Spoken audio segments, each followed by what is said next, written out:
The grind concludes. This episode and next episode are the final videos I will be making about the hunt, collecting all 100 badges and collecting the 95 badge egg. This has been quite a journey, both for me, the special guests, and hopefully you. One of the 5 viewers that tune in every once in a while. I had fun with some of these games, but then I also wish I never had to play some of the other games on this list. Today will be 19 of the final 20. Let's finish the rest of the hunt. Project Smash is like when someone autistic with a passion for coding decides to mix 2 of their hyperfixations together, creating an amazing game with amazing mechanics staying faithful to both original sources, but forgetting to properly balance one of the classes. This game was a blast to play, despite me sometimes getting 0 to death comboed by someone running Boxer. To get the badge for this game, you simply need to wait for a notification to say that an egg has spawned on the map. You must venture around the map to find the egg. Once you collect it, you'll get the badge. Dress to Impress, similar to that of Royal High, is not my kind of game. This game, for its badge, wants you to go through 2 consecutive rounds, where you most likely aren't going to be able to win because of how long it takes you to complete each step in the dressing room. Which brings me to actually getting the badge. There will be a big rabbit thing you need to talk to before a game actually starts. They'll say how her babies have gone missing or something, and that you have to find all 40. The 40 rabbits are split between 2 groups of 20, put into 2 different dressing room rounds, where players are usually meant to dress to impress. Oh my god, that's why the game is called Dress to Impress. After collecting the 40th rabbit, you'll be awarded the badge. Metro Life, despite what the title may lead you to believe, is not about how you live life in a metro. It is 100% something else, but I never played the actual game. Only ever played it for the hunt. The badge for this game is more time-consuming than anything. Being that you need to talk to this rabbit fella, and then they'll tell you to hop in their hot air balloon and put you in a minigame-like thing where you need to collect floating orbs in said hot air balloon. Once you get all the blue orbs, you need to return to the rabbit person to collect the badge. The survival game was definitely a survival game. While I believe to take inspiration from games such as Rust or Ark, this game has a lot going on with it. Breaking trees, crafting a workbench, using that workbench to craft items such as a furnace so you can smelt and cook things. Hey, wait a minute. Joking aside, you need to level up enough to make a club and a boat. A boat because sometimes you spawn really far from where the main hunt badge is collected, and a club because you sort of need to fight something. And trust me, I tried fighting it with a rock, and safe to say I got folded like a fresh pair of laundry. Once you kill this Guardian, you will be rewarded the badge. For those that remember War Tycoon, Military Tycoon has something similar going on with it in its The Hunt badge. Going around the map and collecting crates for whatever reason. This is luckily far easier, because there are actually more than 30 crates around the map. So no matter what way you go about collecting the crates, you will be able to find the 30 crates very easily. Now, you could go out and hunt for the crates with nothing but a Glock and your Lamborghinis, but I personally decided to grind the game until I could afford a land vehicle. Either way, getting the badge isn't as difficult as War Tycoon's was. Emergency Hamburg was something alright. This game doesn't tell you exactly what you need to do, but a quick Google search told me what I needed to do. You need to go to the northeastern side of the map where there's a trucking company. All you need to do is get the job and do a quest job mission thing that is over 10 kilometers to get the badge. Twilight Daycare made me uncomfortable. Sure, maybe it's because to most people I am still young, or I really just don't want to have to face being a parent someday, if ever. But really, this game just felt weird to play for it being something easily accessed on a kid's platform. My views on the game aside, this one was simple as well. I decided to play as an adult, eventually becoming a doctor despite not having a PhD in anything other than stupidity to do the badge. For the badge, you need to fulfill a baby's needs 3 times. The best way to go about it is to stock up on milk and baby food before quickly snatching up one of the babies and checking their needs, attending to it accordingly.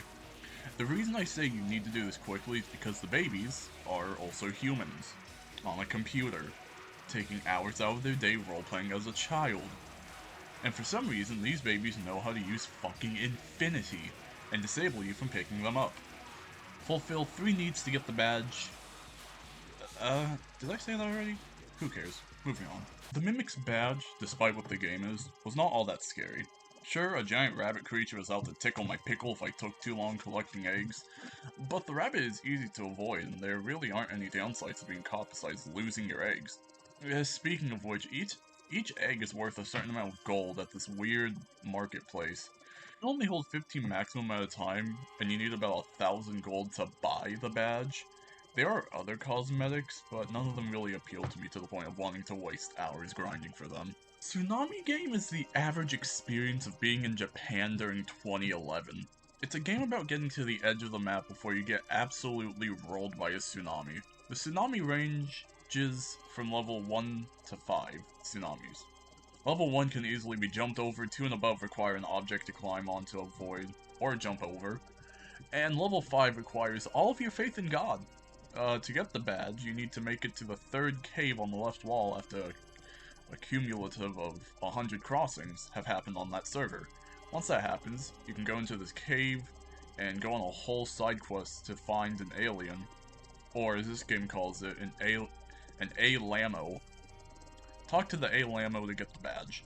Shindo Life was definitely something. I've had experience with Shindo Life in the past, explaining my high-level account. The hunt event in this game requires you and a set amount of people to go on an egg hunt to collect these eggs that represent something having to do with Naruto. I've never watched Naruto, nor have I ever gotten into the fandom, despite me having the skin of both Itachi and Kakashi in Fortnite and being a massive Kakashi dick rider in the past. Anyways, every time an egg is picked up, this unkillable rabbit thing will spawn to absolutely rock your shit. You can outrun it, but not by much, before it throws an egg at you, dealing well over thousands of HP worth of damage. Once all 9 eggs are collected, you'll be put into a cutscene thing where you are rewarded the badge. I'm putting Football Fusion 2 and Ultimate Football in the same entry because they are quite literally the same game, but made at different time periods of Roblox's life. The way you get each game's badge is far different, however. Football Fusion 2 requires you to tackle someone in attempting a catch, while Ultimate Football wants you to bear the pain of playing through 8 quarters. The progress of the badge carries over between servers locally, so if you have the skill and patience to get these badges, they should be simple. Going from one sport to another, let's talk about Super League Soccer. Now, I am no master at soccer, so instead, I'm going to hand over this entry to a great friend of mine.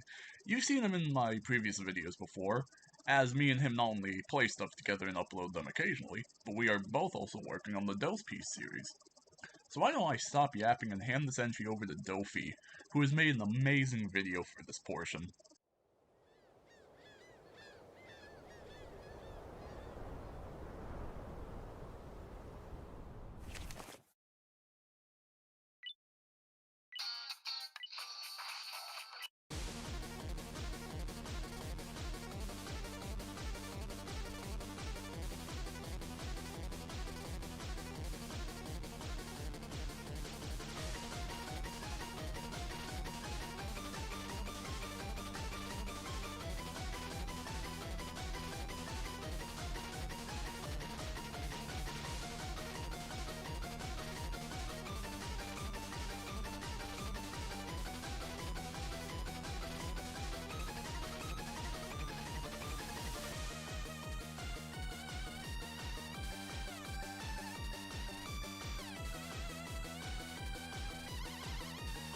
Now let's get somewhat serious with this. The way to get the badge is pretty easy. All you gotta do is just play 2 whole matches. It'll give you sneakers and rabbit ears and of course the badge itself. In the game there are 2 teams that are randomized, 7 per side, with 3 forwards, 1 center, 2 defenders, and 1 goalie. Now it's time to finally hit the field.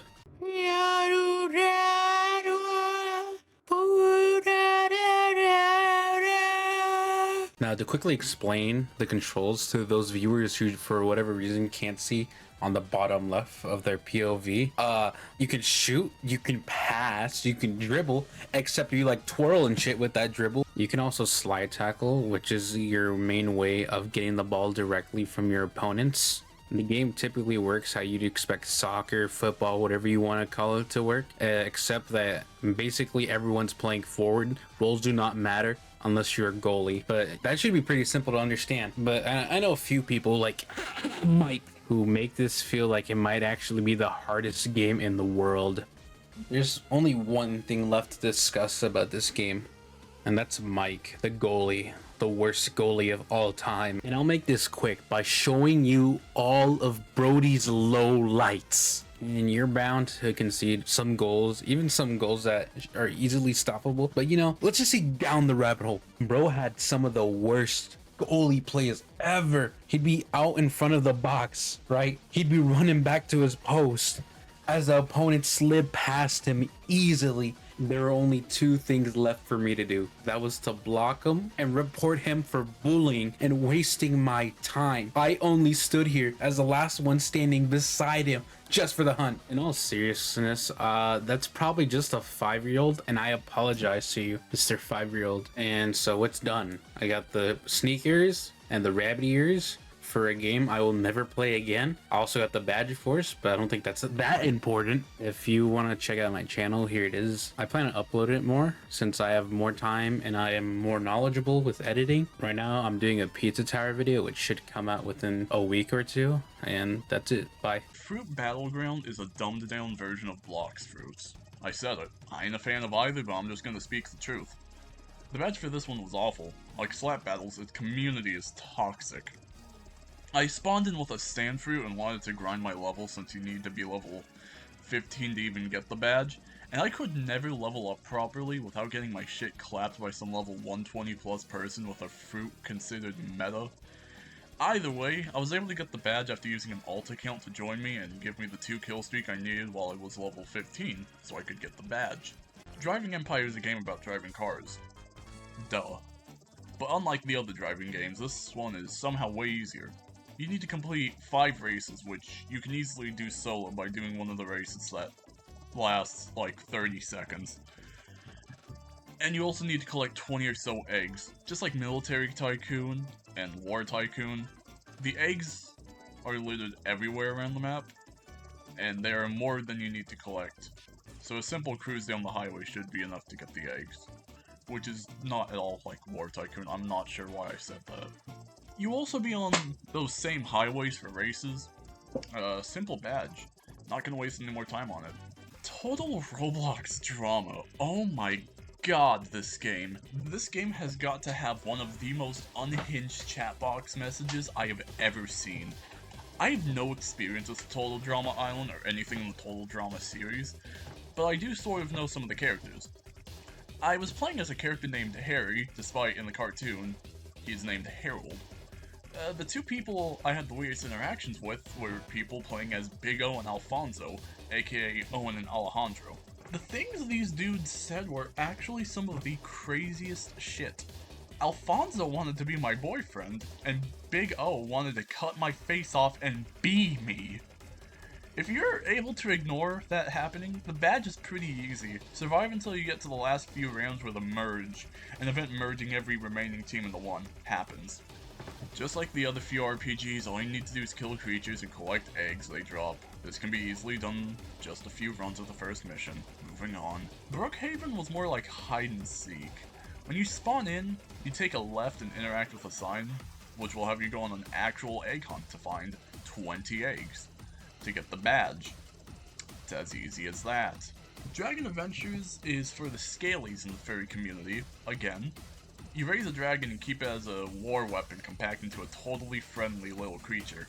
I was able to name the dragon at the start, so I decided to name it Super Saiyan Fajita. Me and Super Saiyan Fajita talked to this dragon mom who sent me to a dragon dad, who told me to kill some corrupt creatures, and eventually enter a portal that took me to hell. I met an archaeologist or whatever in hell that wanted me to go into a cave. So I took my dragon, went into the cave, scorched everything, found a key, scorched more things, then played off-brand Osu so I could collect an egg and return it back to the dragon mother. Apparently there are way more eggs, but you only need to get the first one. Well, another end to another video. These badges were so epic, dude, bro. 99. But this series will come to an end in the next episode where, spoiler alert, Dolphy will be joining me again. The last badge will be more of a playthrough than an actual thing that I've been doing with most of these entries. But most of the gameplay is just me and Dofi either working out or demolishing bad guys. So once I get that video edited up, I will make sure to upload it as soon as possible. And yes, I know this video will be coming out after the hunt ends. That is my bad on my end. I've not really been doing too great the last few days, but you know, we thugged that shit out. Anyways, this was a nice journey. Good morning, night, afternoon, whatever.